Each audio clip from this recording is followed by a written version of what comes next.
కనుక జాగ్రత్త వహించవలసిన బాధ్యత మనందరిపై ఉన్నది. హల్లెలూయా, హల్లెలూయా.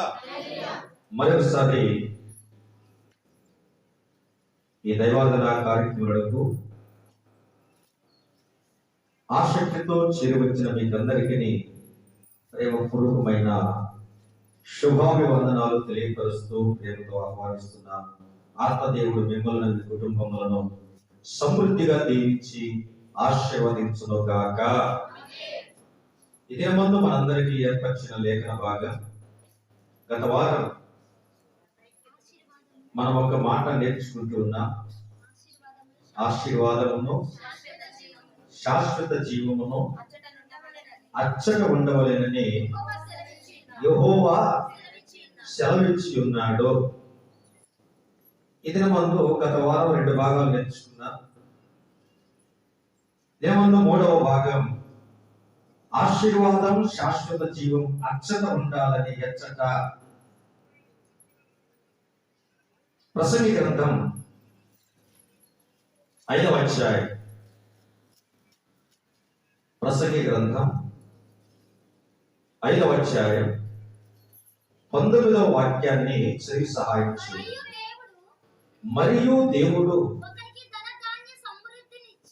ఒకరికి ధన ధాన్య సమృద్ధి ఇచ్చి దాని యందు తన భాగము అనుభవించుటకును అన్నపానములు పుచ్చుకున్నటకును తన కష్టార్జితమందు సంతోషించుటకును వీడు కలుగ చేసిన ఎడల అతనికి ఆ స్థితి దేవుని ఆశీర్వాదము వలన కలిగినదనుకొనవలెను. దేవుడు తన పరిశుద్ధ వాక్యం మనందరి కొరకై సమృద్ధిగా దీవించునుగాక. మహోన్నతుడవై ఉన్న ప్రభువా, పరిశుద్ధుడవైన దేవా, మీరు స్తోత్రాలు. మహిమా స్వరూపుడా, మాట్లాడే దైవమా, మీ ఘననామమునకు కృతజ్ఞతాస్తుతులు చెల్లించుకుంటున్నాము నాయన. తండ్రి, ఎన్నిక లేనటువంటి మనుషులమైన మమ్మల్ని మీరు సెలవు సాటం మరుగుపరిచి మాతో మీరు మాట్లాడండి. మీరు మాట్లాడినప్పుడే మాకు ప్రయోజనకరం, మేలుకరం, దీవెనకరం. ఇదిగో మా తండ్రి, మాట్లాడేవారు మనుషులు కాదయ్యా, సహాయం అనుగ్రహించండి. ఆత్మ సంకమతో చెప్పుచున్న మాట చెవి కలవాడు వినగాక. వినేటటువంటి చెవి గ్రహించే హృదయం, లోబడే స్వభావం ప్రతి ఒక్కరికి నిండారుగా దయచేసి మీ ఆత్మతో మమ్మలను కప్పి, ఇదిగో మా తండ్రి, మా హృదయాలలో ఈ మాటలు మీది ముద్రించి ఆత్మదే కట్టి ఫలింపచేసి మా యొక్కనైనా జీవితాలకు మేము అన్వయించుకున్న కృప అనుగ్రహించుకున్నాం. మా ప్రాణాత్మల శరీరం హృదయం నుంచి సజీవయాగం సమర్పిస్తూ యేసుక్రీస్తు పుణ్యనామమును బట్టి ప్రార్థిస్తున్నాము తండ్రి, ఆమేన్. హల్లెలూయా, హల్లెలూయా. ప్రసంగి గ్రంథం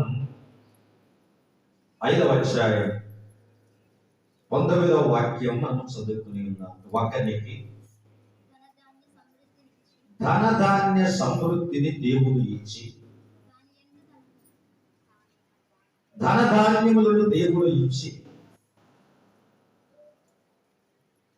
శ్రేష్టమైనటువంటి తృప్తినిచ్చి దాని యందు తన భాగం అనుభవించుట. దేవుడు ఇచ్చినటువంటి ధనధాన్యములలో తన భాగం కుటుంబం అంతటికి సమానముగా ఒక భాగాన్ని ఇచ్చారు. ధనాన్ని, ధాన్యాన్ని కుటుంబంలో ఉన్నటువంటి కుటుంబ యజమాని, తన సతీమణి, పిల్లలు దేవుడిచ్చిన భాగమును వీరు ఒక్కొక్కరిగా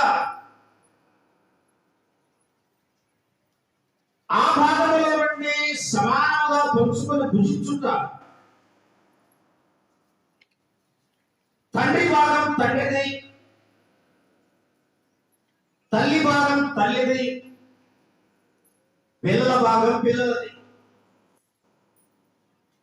దేవుడు కుటుంబం అంతటికి ఒక శ్రేష్టమైనటువంటి భాగాన్ని ఇచ్చినప్పుడు ఆ భాగంలో పంచుకొని భుజించుట, కన్న భాగం అనుభవించుట.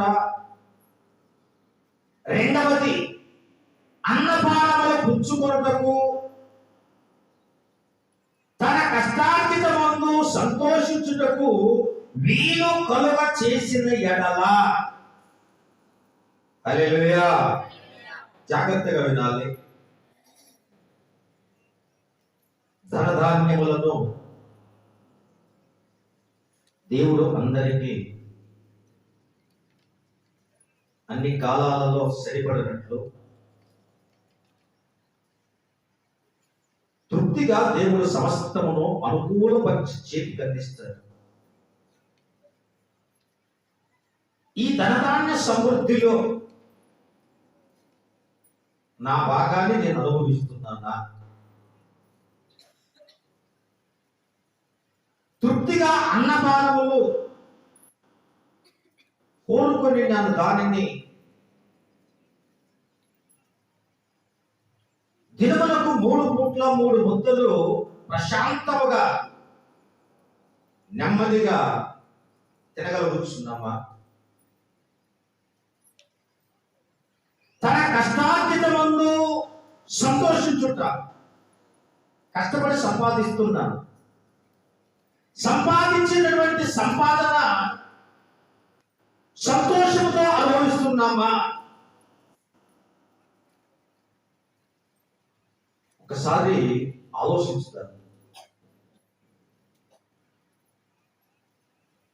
క్రీస్తునందు ప్రియమైన వారులారా, ఈనాడు లోకంలో అనేకులను గమనించినప్పుడు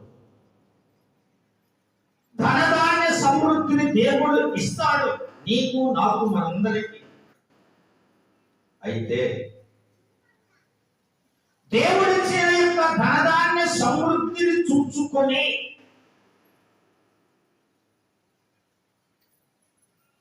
మన హృదయంలో దేవుడిని మర్చిపోతే నాది అనేటటువంటి ఆలోచన ఈ హృదయంలో చేదు మొలక మొలిచినట్లయితే కేవలం కన్నులతో చూచుకున్నట్టుకు మాత్రమే కానీ అనుభవించడానికి యోగ్యత లేదు అని ఈ ప్రసంగి గ్రంథం మనం చదువుతారు. ఆ రీతిగా కాదు. దేవుడు ధనధాన్య సమృద్ధి ఇచ్చిన తర్వాత దానిలో తన భాగం, నీ భాగం నీవు అనుభవిస్తున్నావా?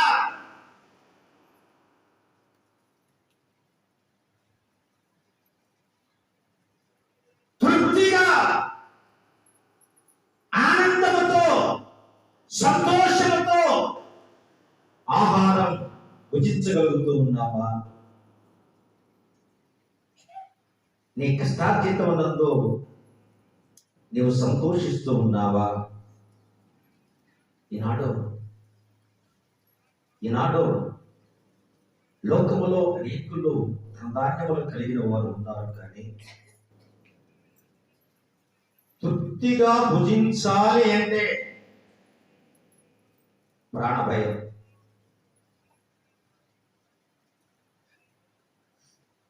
భుజించాలి అంటే ప్రాణభయం. కారణం ఏంటి?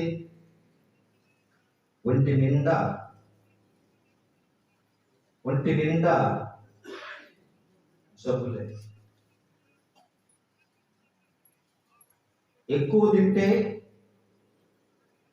డైజెషన్ కాదు, తక్కువ తింటే ఆకలి అవుతుంది, ఎక్కువ నడిస్తే ఆయాసం, నడవకపోతే చెప్పండి. ఈ రీతిగా రకరకాలైనటువంటి బలహీనతలతో, వ్యాధి బాధలతో లోకములో కోకొల్ల కష్టపడేవారు. క్రీస్తునందు ప్రేమైన వల్ల ఆ స్థితి దేవుని ఆశీర్వాదం వలన కలిగినది అనుకొనవలెను. ఏ స్థితి? నీ కష్టార్జితమును నీవు సంతోషముగా నీవు నీ పిల్లలు అనుభవిస్తూ ఉంటే, హల్లెలూయా, నీ కష్టార్జితముతో నీవు తృప్తిగా జీవనాన్ని కొనసాగిస్తూ ఉంటే, కష్టపడి సంపాదించిన కష్టార్జితం లోకం పాలైపోతూ ఉంటే, ధనధాన్య సమృద్ధి ఉండి కూడా నీ భాగం నీవు అనుభవించలేకపోతే,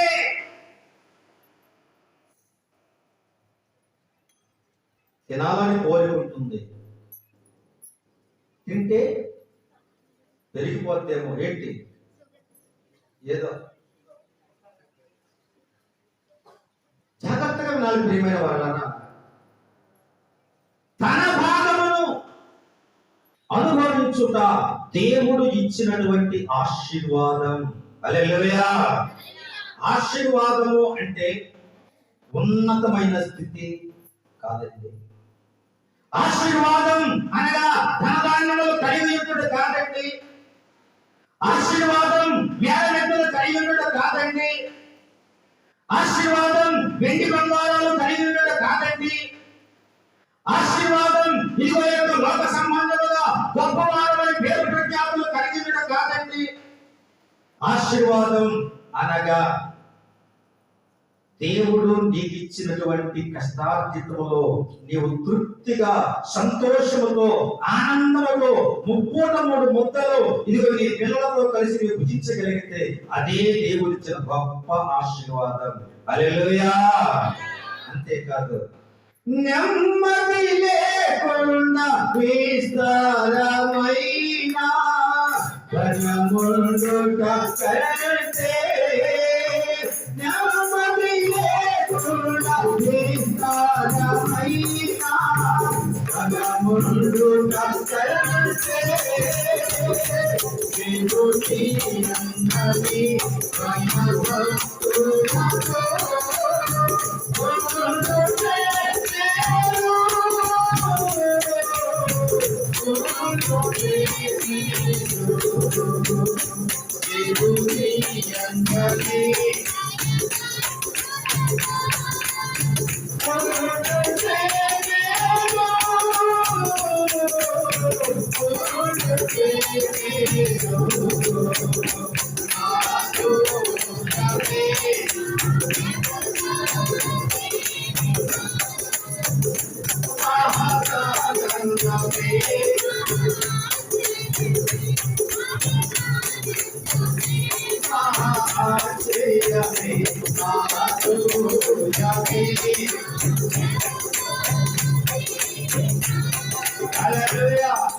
దేవుని యందు భయము భక్తి కలిగి ఉండుట గొప్ప ఆశీర్వాదం.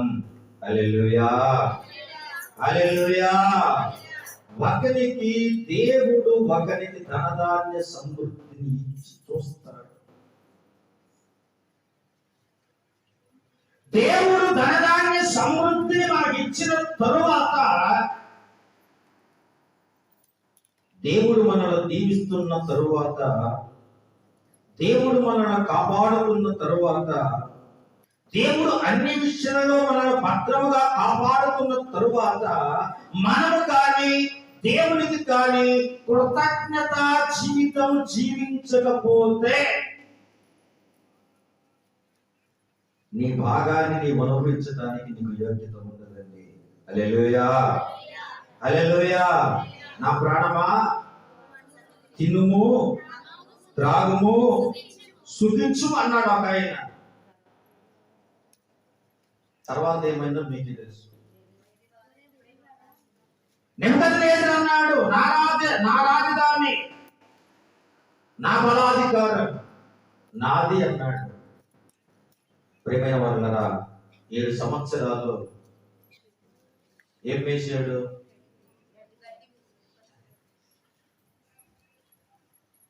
మనుష్యునికి దేవుడు కలుగ చేసి ఈ ఊరిలో ధనధాన్య సమృద్ధి ఒకటి. ఈ ధనధాన్య సమృద్ధి మన భాగాన్ని మనము అనుభవించుట అనగా దానిలో తృప్తిగా జీవించుట, అన్నపానములు పుచ్చుకొనుట,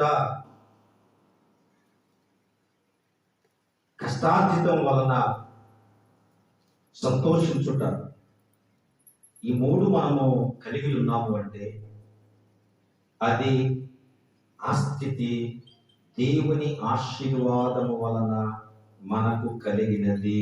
హల్లెలూయా, హల్లెలూయా.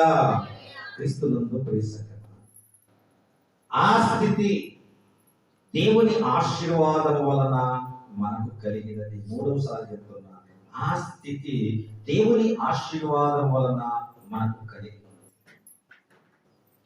ఈ స్థితి లేకపోతే నీ కష్టార్జితమునందు నీకు సంతోషం లేకపోతే, నీవు తృప్తిగా నీ అన్నపానములని భుజించకపోతే, నీ భాగాన్ని నీవు అనుభవించకపోతే,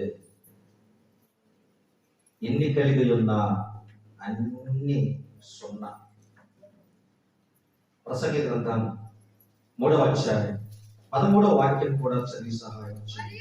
మరియు ప్రతివాడు అన్నపానములు పుచ్చుకొనుచు తన కష్టార్జితం వలన సుఖము అనుభవించుట దేవుడు ఇచ్చు బహుమానమే అని అని తెలుసుకుంటుని. ప్రియమైన వాళ్ళరా, ఆలోచించండి. ప్రతివాడు, ఎవరైనా కావచ్చు,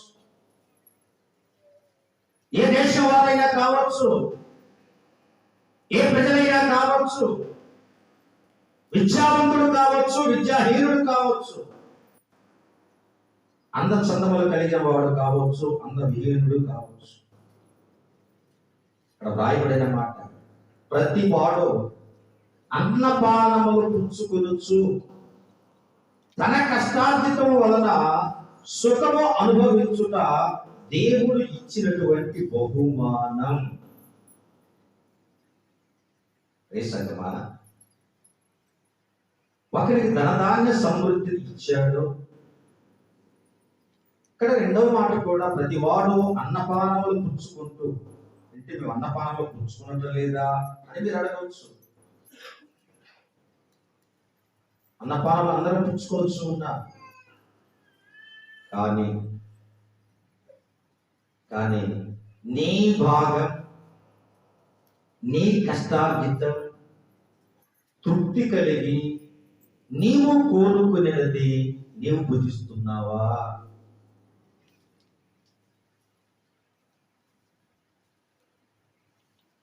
ఇంకొక మాట చెప్తా వినండి.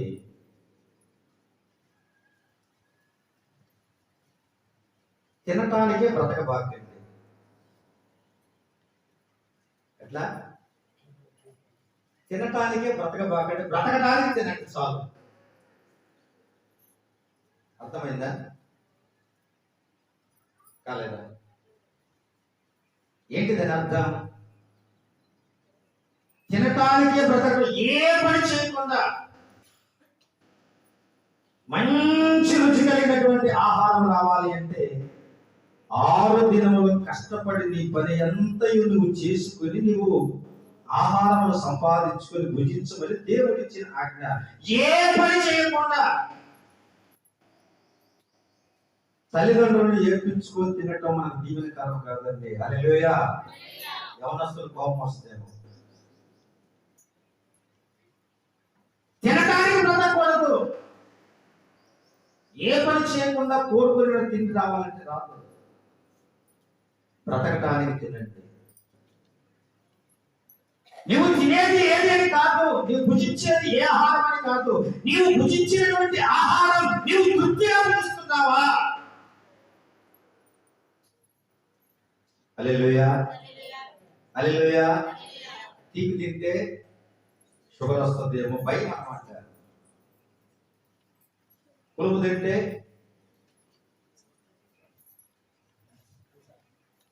పడిసి పట్టుద్దేమో కారణం ఏంటే గ్యాస్ ప్రాబ్లం వస్తేమో అనుమానాలు. ప్రార్థన చేసుకుని భుజించండి, పరిపూర్ణ ఆరోగ్యం దేవుడు మీకు అనుగ్రహిస్తారు. హల్లెలూయా, హల్లెలూయా, హల్లెలూయా. నీ కష్టార్జితం అన్యులు ఇల్లు చేరకూడదు. నీ కష్టార్జితం ఆహారం ధాన్యాన్ని కొరకై ఖర్చు పెట్టుకోకూడదు. నీ కష్టార్జితం నీవు తృప్తిగా భుజించగలిగితే, నీ కష్టార్జితం చేత నీవు సుఖము అనుభవిస్తూ ఉంటే అదే దేవుడు ఇచ్చినటువంటి గొప్ప ఆశీర్వాదం. హల్లెలూయా. మన వాక్యానికి వెళ్దాం. ఒకరికి ధాన్య సమృద్ధి ఇచ్చిన తరువాత దానిని అనుభవించుట దేవుడు ఇచ్చినటువంటి ఆ స్థితి దేవుని యొక్క ఆశీర్వాదం అని మనము తలంచాం. ధాన్య సమృద్ధి మనకు కావాలి, దేవుడు ఇస్తున్నాడు. కష్టార్జితంలో సహాయం చేస్తున్నాడు, వ్యవసాయ రంగంలో సహాయం చేస్తున్నాడు, వ్యాపారంలో సహాయం చేస్తున్నాడు, ఉద్యోగ బాధ్యతలలో సహాయం చేస్తున్నాడు, కూలి పనులలో సహాయం చేస్తున్నాడు. అన్ని విషయాల్లో దేవుడు మనకు తోడుగా ఉంటున్నాడు. ప్రియసంగమా, అయితే నీ భాగం నీవు అనుభవించుట ఆశీర్వాదకరం. గమనించిన ఒక మాట మనం చదువుదాం. యెహెజ్కేలు గ్రంథం 44వ అధ్యాయం. ఆ మాట అక్కడే ఉంచండి. యెహెజ్కేలు గ్రంథం 44వ అధ్యాయం 29వ వాక్యం. నైవేద్యములను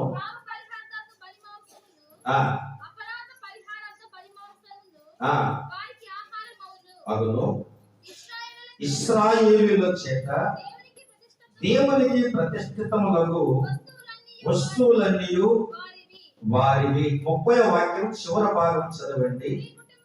మీ కుటుంబములకు ఆశీర్వాదము కలుగునట్లు. చాలు, అక్కడ ఆగండి. ఈ అంశం ఒకసారి చెప్పాను నేను. ఒకరికి ధనధాన్య సమృద్ధిని దేవుడు అనుగ్రహించిన తరువాత నీ భాగం నీవు అనుభవించాలి అంటే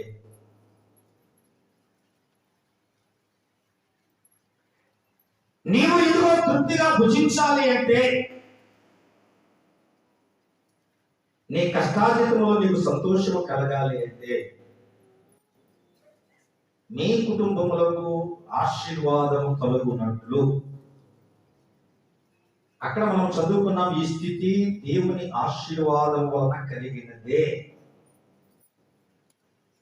ఆ ఆశీర్వాదం అదే రీతిగా మన పిల్లలకు నిరంతరం నిలిచి ఉండాలి అంటే మీ కుటుంబములకు ఆశీర్వాదం కలుగునట్లు ఏమి చేయాలి? మీ ప్రతిష్ట అర్పణలన్నింటిలో తొలుచూలు వాటన్నింటిలో మొదటివి, ప్రథమ ఫలములలోను మొదటివి యాజకులవి అగును. హల్లెలూయా, హల్లెలూయా. ప్రతిష్ట అర్పణలు తొలుచూలు వాటిలో మొదటివి, ప్రథమ ఫలములు యాజకునివి. కారణం ఏంటి అంటే అందరికీ దేవుడు ఇశ్రాయేలు 12 గోత్రములలో 11 గోత్రాల వారికి స్వాస్థ్యములు ఇచ్చాడు. లేవి గోత్రానికి స్వాస్థ్యం ఇవ్వలేదు. కారణం ఇదిగో ఇక్కడ 29వ వాక్యములో నైవేద్యములు, పాప పరిహారార్థ బలి మాంసము, అపరాధ పరిహారార్థ బలి మాంసము వారికి ఆహారమగును. అనగా ఈ 11 గోత్రముల ప్రజలు బలులు చెల్లించినప్పుడు ఆ బలి మాంసంతో ఇదిగో యాజకుడు జీవనమును కొనసాగించాలి. యాజకునికి ధనధాన్య సమృద్ధి దేవుడు ఇవ్వలేదు. యాజకునికి పాడి పంటలు ఇవ్వలేదు, యాజకునికి ఉద్యోగాలు దేవుడు ఇవ్వలేదు, యాజకునికి ఏ విధమైనటువంటి స్థితిని దేవుడు ఇవ్వలేదు. యాజకుని పని ఒక్కటే, ఇదిగో దేవునికి ప్రజలకును మధ్యవర్తిగా ఉండి ప్రజల అవసరాలన్నీ దేవుని దగ్గర చెప్పుచు దేవుని యొక్క మాటలన్నీ ప్రజలకు అందించి, ఇదిగో ప్రజల కొరకై దేవుని పక్షమున వారిని దీవిస్తూ ఉండాలి. ప్రజలు నైవేద్యములు తీసుకుని వచ్చినప్పుడు ఆ నైవేద్యముల ద్వారా ఇదిగో యాజకులు జీవనాన్ని కొనసాగించాలి. ఇది దేవుడు నిర్ణయించినటువంటి క్రమము, చట్టము. హల్లెలూయా, హల్లెలూయా. ఇదిగో ఇక్కడ మీ కుటుంబములకు ఆశీర్వాదము కలుగునట్లు ఈనాడు మన జీవితాలలో కుటుంబములకు ఆశీర్వాదము కలుగునట్లుగా మన ధనధాన్య సమృద్ధిలో మన భాగం మనం అనుభవిస్తూ, మన కష్టార్జితంలో సంతోషముగా మనం జీవిస్తూ, మనమే కాదు మన పిల్లల పిల్లలు కూడా అదే ఆశీర్వాదాలలో కొనసాగాలి అంటే దేవుని ఆజ్ఞను మనము పాటించక తప్పదు. హల్లెలూయా.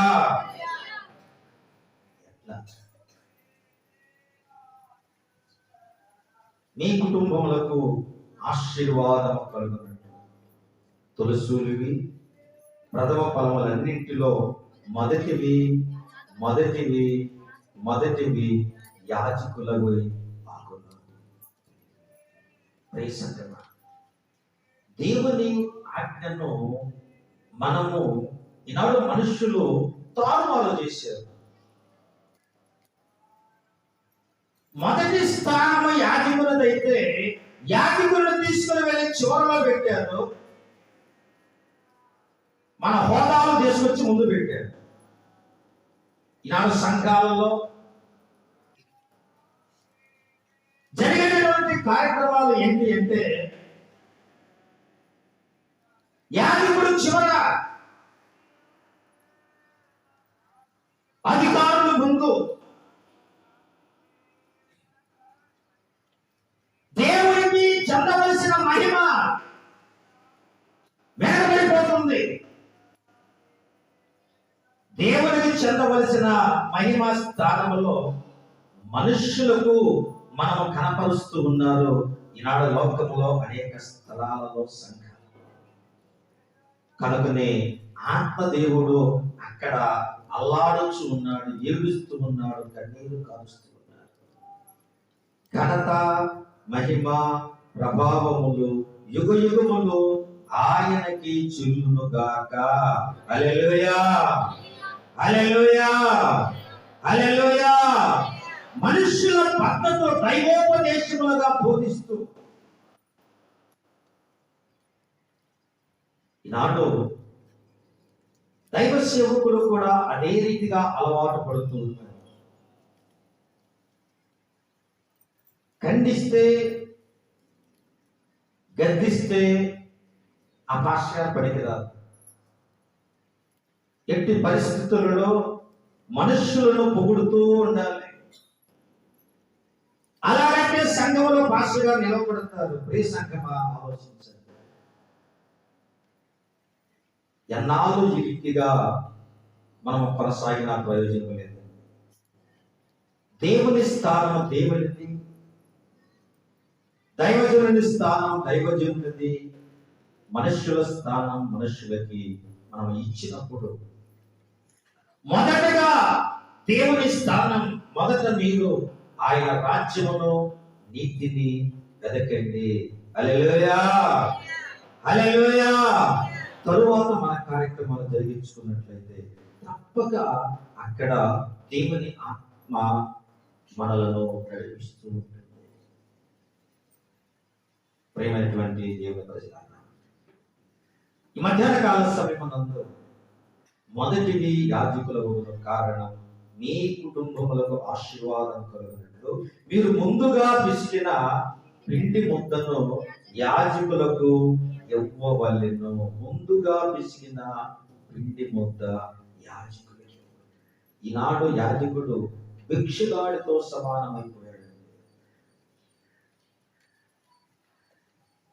ముందుగా పిసికినటువంటి పిండి ముద్ద యాజకుడు అన్నప్పుడు, ఇదిగో ప్రథమ ఫలాలు యాజకుడు అన్నప్పుడు, ఇదిగో మొదటివి యాజకుడు అన్నప్పుడు, ఇదిగో ఈనాడు యాజకుడికి ఏమనబాకండి.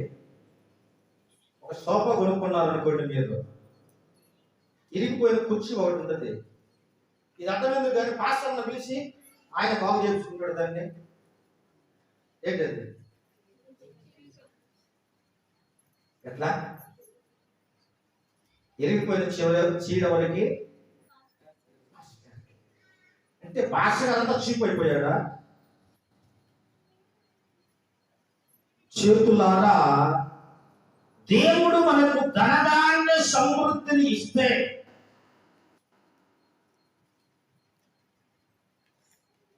ఒకసారి ఒక ఇంటికి విజిటింగ్, అప్పుడే వచ్చింది ఆ విజిటింగ్ మా నెలకి, మా ఇంటికి. ఎప్పుడే? జాగ్రత్తగా వినండి. అంటే పాస్టర్ గారంటే అంత భిక్షగా లెక్క. ఆలోచించండి ప్రియమైన వాళ్ళ, మీ కుటుంబములకు ఆశీర్వాదం, మీ కష్టార్జితాన్ని మీరు తృప్తిగా అనుభవించాలి అంటే, మీ భాగం మీరు అనుభవించాలి అంటే, మీ కష్టార్జితంలో మీరు సంతోషించాలి అంటే, దేవుని మాటను అంగీకరించండి, దేవుని చిత్తాన్ని పాటించండి, దేవుని వాక్యానుసారముగా మీరు నడుచుకునేటట్లయితే మీ కుటుంబములకు నిండారు ఆశీర్వాదాలు కలుగుతాయి. హల్లెలూయా, హల్లెలూయా, హల్లెలూయా. హెబ్రీ పత్రిక 7వ అధ్యాయం 6వ వాక్యం. ఆ రీతిగా మనం చేసినందువలన ప్రయోజనం. హెబ్రీ పత్రిక 7వ అధ్యాయం 6వ వాక్యం.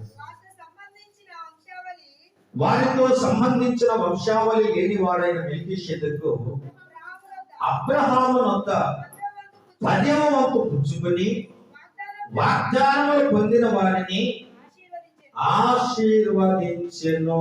ఎవరిని? 7వ అధ్యాయం మొదటి 2 వాక్యాలు కూడా చదువు.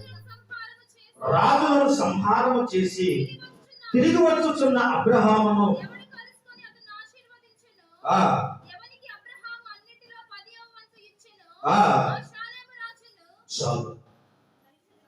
అబ్రహాము తన తమ్ముడైనటువంటి లోతు పట్టబడినప్పుడు,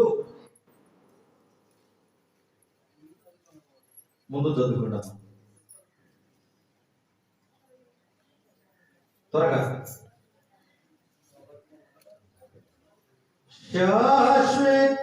శాశ్వతమైనది నీవు నాయడ చూపిన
అబ్రహాము తన తమ్ముడైనటువంటి లోతు చెరపట్టబడినప్పుడు,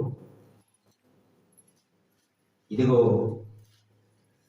ఆ యొక్క లోతును తన రక్త సంబంధీకుడు కనుక రక్షించుకునే కొరకై అబ్రహాము తన ఇంట పుట్టి అలవర్చబడినటువంటి తన యొక్క సేవకులను వెంట పెట్టుకుని వెళ్ళి శత్రు రాజులతో పోరాడి లోతును రక్షించుకొని తిరిగి వస్తున్న సమయమున షాలేము రాజు అనబడినటువంటి మెల్కీషెదెకు అబ్రహామునకు ఎదురుగా వచ్చి రొట్టెను ద్రాక్షారసమును తీసుకుని వచ్చి యుద్ధము చేసి వస్తున్నటువంటి అబ్రహాముకు ఎదురుగా వెళ్ళి ఈ రొట్టెను ద్రాక్షారసమును అబ్రహాముకి ఇచ్చినప్పుడు అబ్రహాము ఈ షాలేము రాజునకు అన్నిటిలో 10వ వంతు ఇచ్చాడు.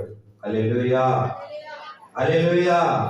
10వ వంతు తీసుకునేటువంటి ఈ షాలేము రాజు అనబడినటువంటి మెల్కీషెదెకు అబ్రహామును ఆశీర్వదించినట్లుగా మనం చూస్తున్నాం.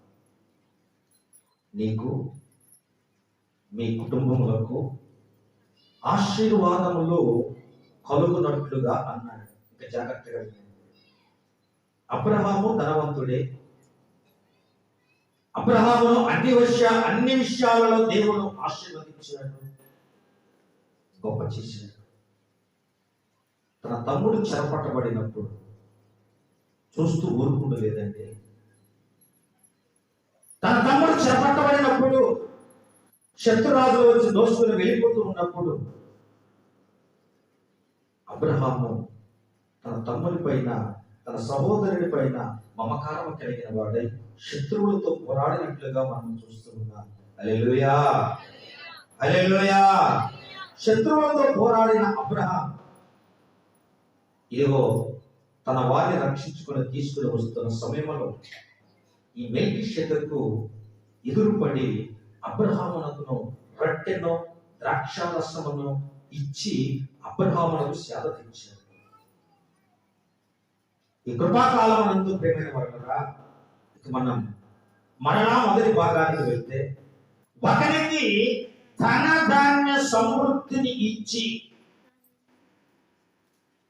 అబ్రహాము వలె నీకు నాకు మనందరికీ సమస్త భక్తులందరికీ అన్ని విధాలుగా అన్ని విషయాలలో దేవుడు సర్వ సమృద్ధిని ఇచ్చి తృప్తిపరుస్తూ ఉన్నాడు, ఆదరిస్తూ ఉన్నాడు, కాపాడుతూ ఉన్నాడు, వర్ధన చేస్తూ ఉన్నాడు, గొప్ప చేస్తూ ఉన్నాడు.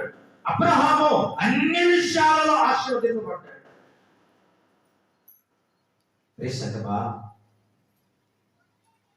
ఆశీర్వదింపబడిన అబ్రహాం ఎలాగో ఆశీర్వదింపబడ్డాడు అంటే మొట్టమొదటిగా విశ్వాసముతో నీతిగా బ్రతికాడు. నీతిగా విశ్వాసముతో మనం కూడా బ్రతకగలిగితే అబ్రహామును ఆశీర్వదించిన దేవుడు ఈ ధనధాన్య సమృద్ధిలో కాదు, అన్ని విషయాలలో ధనధాన్య సమృద్ధి కేవలం తాత్కాలికమైనటువంటి ఇప్పుడు ఉంటాయి, వెళ్ళిపోతాయి. దేవుడిచ్చే దీవెనలు ఎప్పటికీ చెరిగిపోవు. హల్లెలూయా, హల్లెలూయా, హల్లెలూయా. ఒంటి నిండా జబ్బులు కలిగి ఇంటి నిండా డబ్బు తెలియదు. మరలా చెప్తున్నా, ఒంటి నిండా జబ్బులుండి ఇంటి నిండా డబ్బు తెలియదు. ఏ జబ్బు లేకుండా తృప్తిగా నువ్వు పిడికడం మొత్తం తినగలిగితే అదే దేవుడు నీకు ఇచ్చినటువంటి గొప్ప ఆశీర్వాదం. హల్లెలూయా. ధనవంతుడికి నిద్ర పట్టదు అని ప్రసంగి గ్రంథంలో ఉన్నది. ధనవంతుడికి నెమ్మది ఉండదు అని ప్రసంగి గ్రంథంలో ఉన్నది. ఈ లోక సంబంధమైన ధనం కాదండి, ఆత్మ సంబంధమైనటువంటి ధనం, ఆత్మ సంబంధమైనటువంటి ఆస్తి, ఆత్మ సంబంధమైన సొత్తు. మత్తయి సువార్తలు చదువుతాం. ఈ లోక ధనం తుప్పు పడుతుంది, ఈ లోక ధనం దొంగలు కన్నం వేసి దొంగిలించుకునేది, చెమట పట్టి కొట్టివేస్తాయి. కానీ మీ కొరకై పరలోకమునందు ధనమును కూర్చుకునుడి. హల్లెలూయా, హల్లెలూయా, హల్లెలూయా. మీకు ఒక ప్రశ్న అడుగుతా, ఎంతమందికి అకౌంట్ ఉంది? మా అకౌంట్ నీకెందుకు అంటారా? అందరికి ఏదో ఒక బ్యాంకులో మొత్తానికి ఉందమ్మా. ఏసఐ దగ్గర కూడా బ్యాంక్ ఉంది. ఆ బ్యాంకులో ఎవరైనా అకౌంట్ ఓపెన్ చేశారా?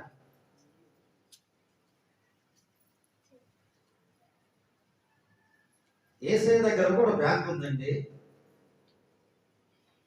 ఆ బ్యాంకులో మీరు అకౌంట్ ఓపెన్ చేశారా? చేయరా? చేస్తారా? చెయ్యండి. అది మీకు మీ పిల్లలకు తరతరాలు చెదిరిపోనటువంటి దీవెనలో. హల్లెలూయా. యేసయ్య మీకు ఇచ్చే వడ్డీ ఎంతో తెలుసా? నువ్వు ₹1 ఇస్తే ఆయన ₹9 ఇస్తాడు వడ్డీ. ఎంత? బ్యాంక్ వాళ్ళు ఇచ్చే వడ్డీ ఎంతన్నా?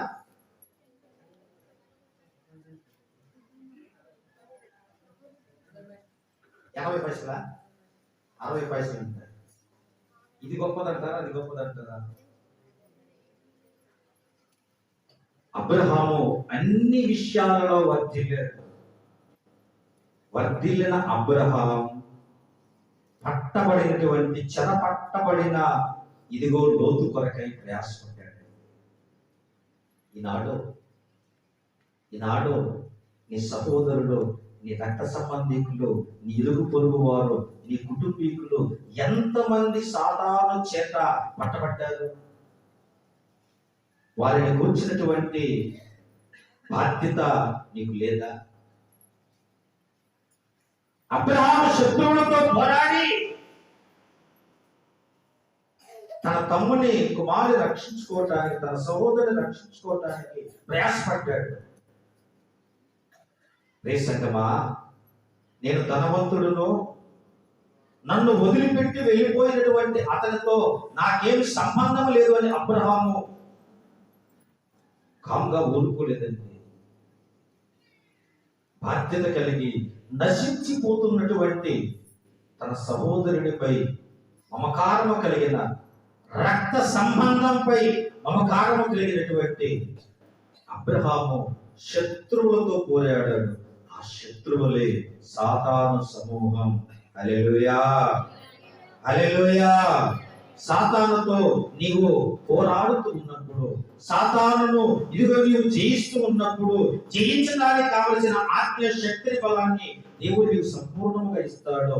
లోతును రక్షించుకొని తిరిగి వస్తుండగా ఈ షాలేము రాజు అనబడినటువంటి మెల్కీషెదెకు ఎదురుపడి ఇదిగో ఆయనకు ద్రాక్షారసమును రొట్టెను ఆహారముగా అబ్రహాముకు తెచ్చిచ్చాడు. అబ్రహాము ధనవంతుడే, కానీ మెల్కీషెదెకు ప్రత్యేకముగా రొట్టెను ద్రాక్షారసమును అబ్రహాములకు ఇదిగో అందించగా,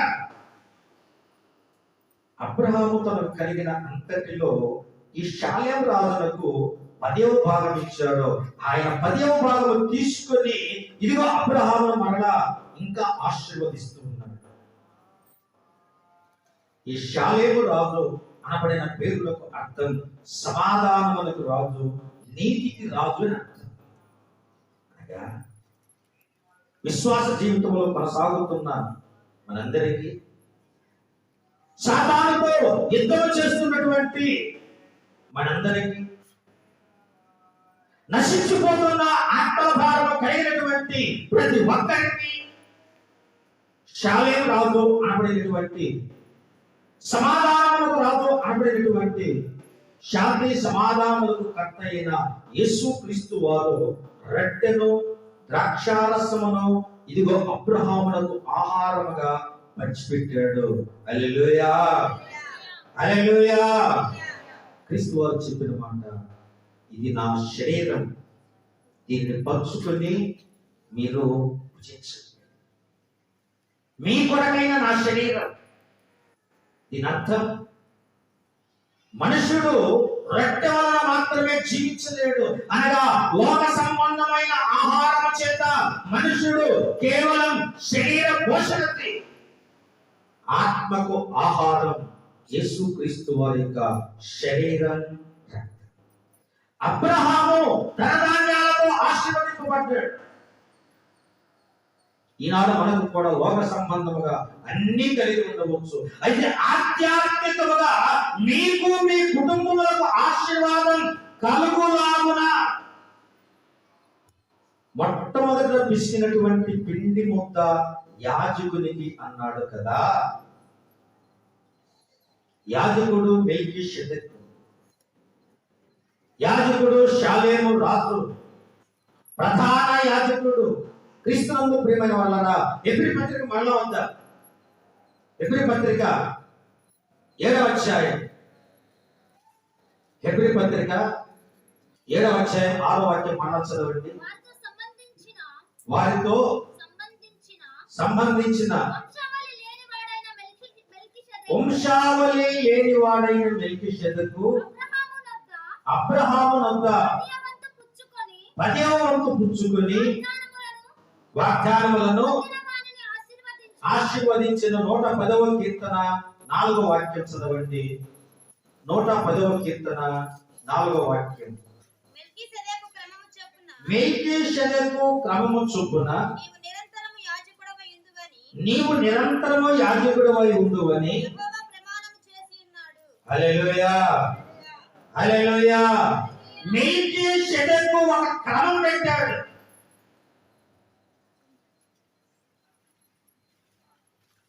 ఈ స్థితి దేవుని ఆశీర్వాదం వలన మనకు కలిగినది. ఆ మాటకు మనం రావాలి అంటే మెల్కీషెదెకు క్రమాన్ని మనం పాటించాలి. మెల్కీషెదెకు మన ప్రభువైన యేసుక్రీస్తు వారికి సంకేతం.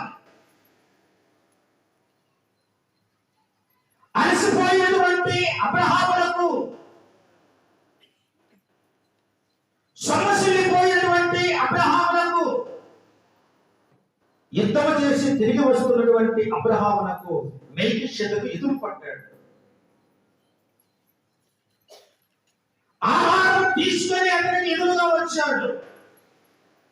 ఆయన అలసిపోయాడని, ఆయన సమస్యలిపోయాడని, ఆయన నీరసించిపోయాడని మెల్కీషెదెకు ఇదిగో అబ్రహాము స్థితిని చూచి అబ్రహాము ఎదురుగా తీసుకుని వచ్చి అబ్రహాముకు వాటిని ఆహారంగా అందించాడు. క్రీస్తునందు ప్రియ సంగమా, అబ్రహాముకు ధనధాన్య సమృద్ధి అన్ని ఉన్నాయి. యుద్ధభూమి నుండి అలసి వస్తున్నప్పుడు ఆ అలసట తీర్చడానికి కావలసినటువంటి ఆధారం, ఆహారం అబ్రహాముకు ఎవరో ఆదరణగా తోడు రాలేదు. మెల్కీషెదెకు మాత్రమే ఆయన స్థితిని చూచి, ఆయన అలసట చూచి, ఆయన బడలికను చూచి మెల్కీషెదెకు అబ్రహామునకు ఎదురొచ్చాడు. ఈనాడు నీవు నేను మనం అందరము కూడా అలసిపోయినప్పుడు, సమస్యలు ఇబ్బందులలో ఉన్నప్పుడు, శ్రమలలో ఉన్నప్పుడు, అవసరాలతో ఉన్నప్పుడు నా అనుకున్న వారు కూడా దూరంగా ఉంటారు. కానీ అట్టి అలసిన స్థితిలో ఉన్న వారిని ఆదరించేవారు మన ప్రభువైన యేసుక్రీస్తు వారు ఒక్కడే. హల్లెలూయా, హల్లెలూయా. అలసిపోయిన అబ్రహామునకు రొట్టెను ద్రాక్షారసమును ఆహారముగా ఇచ్చాడు మెల్కీషెదెకు. మానవ జీవితంలో అలసిపోయిన మన బ్రతుకులకు క్రీస్తు వారు ఇది మీ కొరకైన నా శరీరం పంచుకుని భుజించండి, ఇది మీ కొరకైన ఇదిగో నా రక్తం, ఇది పానీయం, ఇది మీరు పంచుకుని త్రాగండి. నా శరీరము తిని నా రక్తము త్రాగువాడే నిత్య జీవము కలవాడు. హల్లెలూయా, హల్లెలూయా. ఆశీర్వాదం, శాశ్వత జీవం. ఆ శాశ్వత జీవమే నిత్య రాజ్యం. అలసిపోయినప్పుడు నీ సమృద్ధి నీకు తోడుగా ఉండదు. అన్నీ ఉంటాయి ఒకసారి. చెవు నిండా డబ్బు ఉంటుంది, ఆకలైనప్పుడు ఆహారం దొరకని పరిస్థితులు ఎన్నో ఉంటాయి. అన్నీ ఉంటాయి. కళ్ళతో చూసుకుని సంతోషించుటకే కానీ అనుభవించడానికి యోగ్యత ఉండదని కొంతమందికి. ప్రియ దేవుని సంగమా, ఇదిగో ఇక్కడ అబ్రహామునకు మెల్కీషెదెకు రొట్టెను ద్రాక్షారసమును ఇచ్చినప్పుడు అబ్రహాము ఈ యొక్క మెల్కీషెదెకునకు అన్ని విషయములలో 10వ భాగం ఇచ్చాడు. హల్లెలూయా. అదే మెల్కీషెదెకు క్రమం. యేసుక్రీస్తు వారు నేర్పించినటువంటి క్రమం. ఎబ్రీ పత్రిక 5వ అధ్యాయం 6వ వాక్యం కూడా చదవండి త్వరగా. క్రమము చొప్పున యాజకుడివై ఉన్నావు అని మరి ఒక చోట 9-10 వాక్యములు. మరియు ఆయన సంపూర్ణ సిద్ధి పొందిన వాడై మెల్కీషెదెకు యొక్క క్రమములో చేరిన ప్రధాన యాజకుడిని దేవుని చేత పిలువబడి, ఈ మాట వినాలి, తనకు విధేయులైన వారికి అందరికీ నిత్య రక్షణకు కారకుడు ఆయను. హల్లెలూయా. తనకు విధేయులు అయిన వారందరికీ, విధేయత అనగా వాక్యానికి లోబడి బ్రతుకుతున్న వారికి అందరికీ, వాక్యము చొప్పున బ్రతుకుతున్న వారికి అందరికీ, వాక్యమును పాటిస్తున్న వారికి అందరికీ, యేసుక్రీస్తు సిద్ధాంతమును నెరవేర్చుతున్న వారికి అందరికీ, మెల్కీషెదెకు క్రమం యేసుక్రీస్తు వారు మనకు నేర్పిస్తున్నటువంటి వాక్య క్రమం. మెల్కీషెదెకు క్రమములో చేరిన ప్రధాన యాజకుడిని దేవుని చేత పిలువబడి, ఆ మెల్కీషెదెకు క్రమములో చేరిన మనమందరం, యేసుక్రీస్తు వారు ప్రధాన యాజకుడైతే మనమందరం ఆయన సన్నిధిలో యాజక వంశం. హల్లెలూయా. హల్లెలూయా. దేవునికి సొత్తైన ప్రజలు, తనకు విధేయులైన వారికి అందరికీ నిత్య రక్షణకు కారకుడు. తనకు విధేయత మనము కలిగి ఉంటే మనకు నిత్య రక్షణ, అదే శాశ్వత జీవం.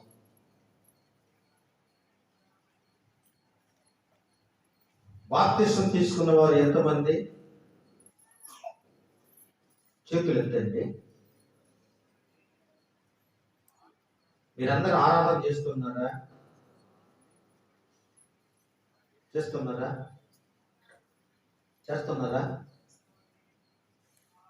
చేస్తున్నారా? చేయట్లేదా? రొట్టె తింటున్నారు, ద్రాక్షారసం త్రాగుతున్నారు. త్రాగకపోతే బాటిల్ ఎట్ట అయిపోతున్నాయి కదా, అంతేగా? అన్నా కదా, మంచిది. మెల్కీషెదెకు రొట్టెను ద్రాక్షారసమును అబ్రహాముకి ఇచ్చినప్పుడు అబ్రహాం ఏం చేశాడు? మీరే చెప్పాలి.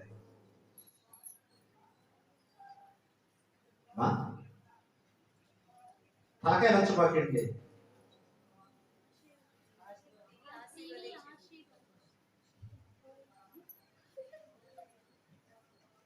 మెల్కీషెదెకు రొట్టెను ద్రాక్షారసమును అబ్రహాముకి ఇచ్చాడు.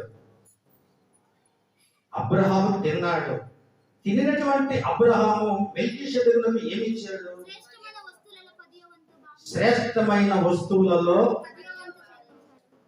మిమ్మల్ని అడుగుతాను నేను, సంఘానికి మీరు 10వ వంతు ఇస్తున్నారా?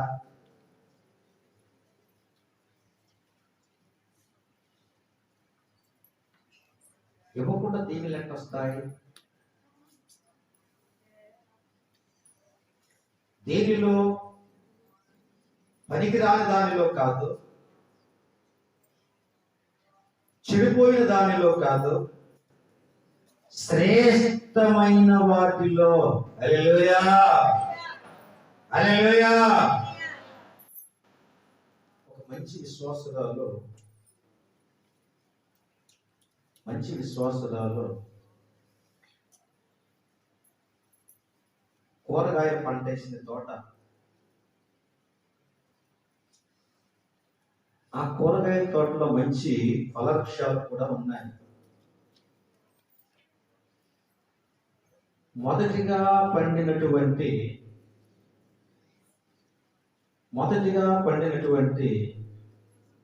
చేప పండ్లు, మామిడి పండ్లు అన్నీ అమ్ముకొని కోసుకొని తిన్నాను. అంటే ఇంట్లో అందరికి వరుస పెట్టి జ్వరాలు ఏం పెట్టి అప్పుడు జ్ఞాపకం వచ్చింది, అయ్యో మొదటి ఫలాలు దేవునికి ఇవ్వలేదని. సొరకాయల పైన ఎంత కూడా ఉందా ఏమండి? సొరకాయలు తీసుకొచ్చి పులిపీట్లో పెట్టినంత వరుసగా సాక్షి చెప్పడానికి లేచింది. ఏమని? నేను సొరకాయలు తెచ్చాను, ప్రథమ ఫలం నా కోసం ప్రార్థన చేయండి అంటే, మనకు పనికిరానివి దేవునికి పనికొచ్చేవి. గుర్తుపెట్టుకోండి, కయ్యను హేబేలు ఏం చేశారు? తెలిసిన మాటేనా మీకు? మంచివి చెల్లించింది ఎవరు? హేబేలు. గొర్రెలలో శ్రేష్టమైనవి ప్రథమ ఫలాలు.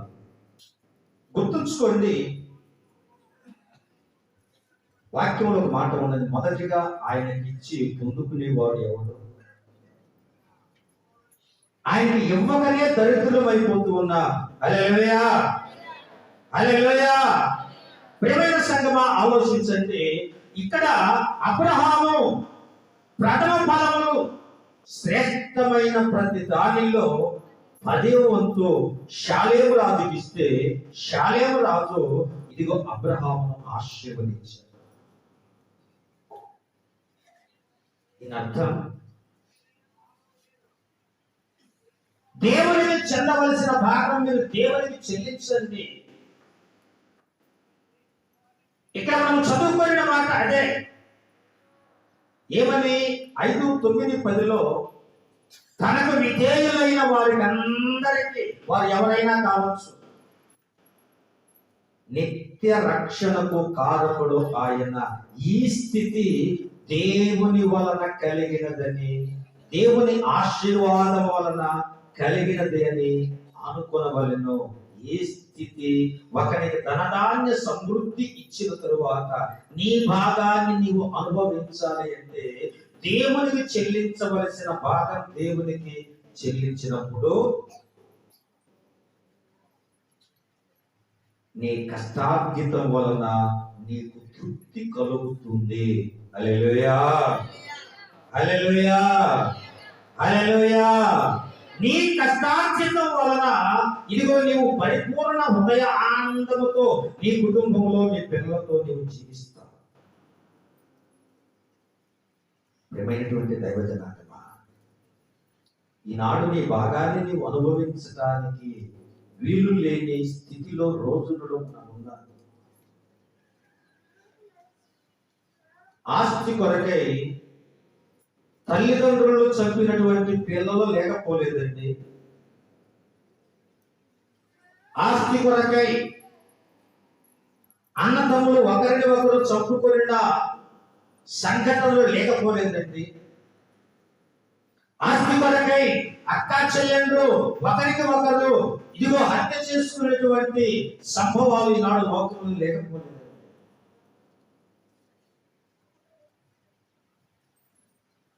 ధనం నీ ప్రాణ రక్షణ కాదు. అన్యాయపు సిరి విషయంలో మీరు నమ్మకస్తులై ఉండండి అంటాడు. ఇది అన్యాయపు సిరి. ఈనాడు ఈ అన్యాయపు సిరిని చూసుకుని మనుష్యుడు పడేటటువంటి తాపత్రయం అంతింత ఘాటు. దానిని చూసుకొని మనుషుడు గర్వించి చిన్న పెద్ద, గురువు దైవం,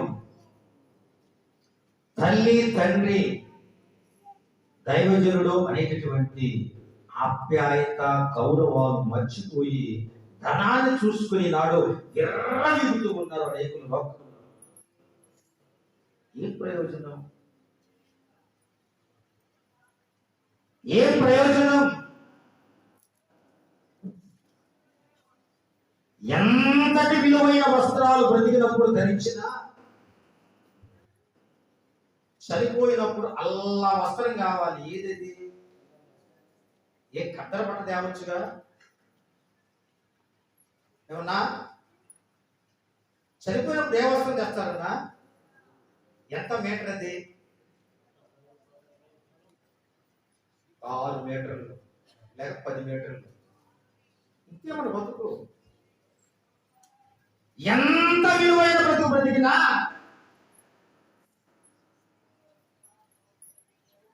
మూడంతస్తుల భవనంలో ఉన్న చనిపోయిన వెంటనే నా బయటికి తీసుకురండి అన్న, లోపల ఎందుకు లేదు? ఎట్లా? మనిషి జీవితం ఎంత పడికి వాళ్ళలో చూడండి. బ్రతికున్నప్పుడు నావాడు, మా నాన్న, మా మామ, మా అత్త, మా కోడలు. చనిపోయినప్పుడు ఎక్కడికి వెళ్ళింది? అంతలేక అయిపోయిందా? మన తండ్రే కదా, మన తల్లే కదా, మన బంధువులే కదా. ఒక 10 రోజులు ఇంట్లో ఉంచుకుందా, ఏమైంది? బ్రతికినంతకాలం ఉన్నాడుగా, 10 రోజులు బెడ్ మీద పడుకోబెడదా? గమనించండి, ఈ స్థితి మనకు శాశ్వతం కాదండి. ఒకరికి ధనధాన్య సమృద్ధి దేవుడు ఇచ్చిన తర్వాత దేవుడు మనకి చూస్తాడు.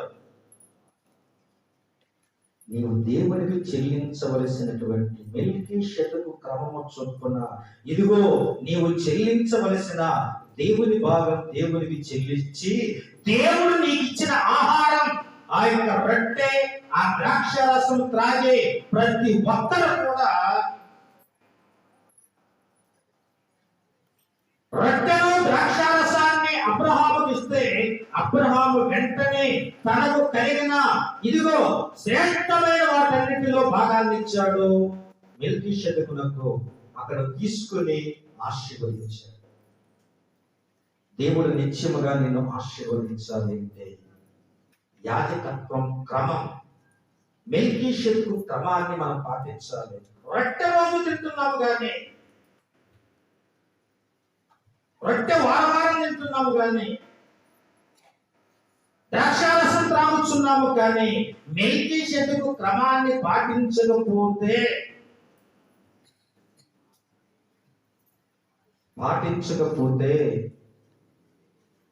శాశ్వత జీవం, ఆశీర్వాదం ఎక్కడ ఉండదు. ఎక్కడ? మెల్కీషెదకు క్రమాన్ని పాటించిన దగ్గరనే ఆశీర్వాదం, శాశ్వత జీవం ఉంటుంది. హల్లెలూయా. ఇక ఒక్క మాట ఉంది, చదివించి నేను ముగిస్తాను. ఎబ్రీ పత్రిక 7వ అధ్యాయం 11వ వాక్యం మరియు 17వ వాక్యం చదువుతాను. ఆ లేవీయులు యాజకులై ఉండగా ప్రజలకు ధర్మశాస్త్రం ఇయ్యబడిన కనుక ఆ యాజకుల వలన సంపూర్ణ శక్తి కలిగిన ఎడల అహరోను క్రమంలో చేరిన వాడని చెప్పబడక మెల్కీషెదకు క్రమము చొప్పున వేరొకడు యాజకుడు రావలసిన అవసరమేమి? 17వ వాక్యం. ఏదనగా ఉన్నావు అని ఆయన విషయమై చెప్పబడిన మాట వినండి. అయిపోయింది. పాత నిబంధన ప్రకారం యాజకులు బలులు చెల్లించినప్పుడు ప్రజల బలి పశువులు తీసుకుని వస్తే యాజకుడు ఆ బలి పశువును వధించి వారి కొరకు ప్రార్థన చేసి ఆ రక్త వారి పైన ప్రోక్షించినప్పుడు వారు పరిశుద్ధపరచబడేవారు. అదే రీతిగా ఇదిగో ఆ యొక్క ఆనవాలు అదే రీతిగా వస్తూ ఉంది. యేసుక్రీస్తు వారు ఇక బలులు చెల్లించనక్కర్లేదు అని చెప్పి ఆయనే ప్రధాన యాజకుడుగా వచ్చి మన కొరకై బలి పశువుగా వధింపబడి నీ కొరకు నా కొరకు రక్తమును చెల్లించి మన పాపములన్నింటినీ కూడా పరిహరించి పరిశుద్ధపరిచి నీతిమంతులుగా తీర్చిదిద్ది రాజులైన యాజక సమూహముగా దేవుడికి సొత్తైన ప్రజలుగా మనలందరినీ ఆయన స్వీకరించి తన రాజ్య వారసులుగా నియమించారు. ప్రియమైన దేవుని సంగమా, ఈ యొక్క కృపా కాలమునందు ఆ లేవీయులు ప్రధాన యాజకులై ఉండగా ప్రజలకు ధర్మశాస్త్రము ఇవ్వబడినో ఆ యాజకుల వలన సంపూర్ణ శక్తి కలిగిన ఎడల అహరోను క్రమములో చేరిన వాడై చెప్పక మెల్కీషెదెకు క్రమం చొప్పున వేరొక యాజకుడు రావలసిన అవసరం లేదు. ఆ యాజకత్వం ద్వారా, ఆ బలం ద్వారా మనుష్యునికి పరిపూర్ణమైన రక్షణ దొరకలేదండి. యేసుక్రీస్తు ద్వారానే పరిపూర్ణ రక్షణ మనకు దొరికింది. ఆ యేసుక్రీస్తు పొందినటువంటి శ్రమలు, ఆ యేసుక్రీస్తు వారు పొందిన బాధలు, ఆ యేసుక్రీస్తు వారు పొందిన అన్యాయపు తీర్పు, ఆ యేసుక్రీస్తు వారు కలవరి శిలువలో ప్రాణం పెట్టిన స్థితి, ఇదిగో అక్కడ 133వ కీర్తనలో మనం చదువుతున్నాం. అహరోను తల మీద పోయబడి గడ్డం మీదుగా అంగి అంచుల వరకు దిగజారిన పరిమళ తైలం వలె ఉండను. అక్కడ కూడా యాజకుడు మనకు కనిపిస్తూ ఉన్నాడు. ఆ యాజకుడే మన ప్రభువైన యేసుక్రీస్తు. గడ్డం మీదుగా అంగి అంచుల వరకు దిగజారిన పరిమళ తైలం యేసుక్రీస్తు వారి తలపైన కొరచబడినటువంటి ముళ్ళ కిరీటములో గుండా రక్తము కారుచు ఉంటే సైనికులు వచ్చి క్రీస్తు వారి ముఖం పైన ఉమ్మి వేస్తే ఆ ఉమ్మి ఈ రక్తదారులు రెండు కారిపోతూ గడ్డం మీదుగా అంగి అంచుల వరకు దిగజారిపోయినాయి. అవమానం పొంది ఉన్నాడు. ఆశీర్వాదం, శాశ్వత జీవం అక్కడ ఉన్నది. యేసుక్రీస్తు వారు శిలువ శ్రమలలో ఉన్నాయి. ఆశీర్వాదం, శాశ్వత జీవం ఆ శిలువ చెంతకు వచ్చి క్షమాపణ కొరకు మెల్కీషెదెకు క్రమము చొప్పున జీవించగలిగితే తప్పక మీ కుటుంబాలలో ఆశీర్వాదం, శాశ్వత జీవం స్థిరకాలం నిలిచి ఉంటుంది. దేవుడి కొద్ది మాటలో మనందరి కొరకై సమృద్ధిగా దీవించును గాక. ఆమేన్.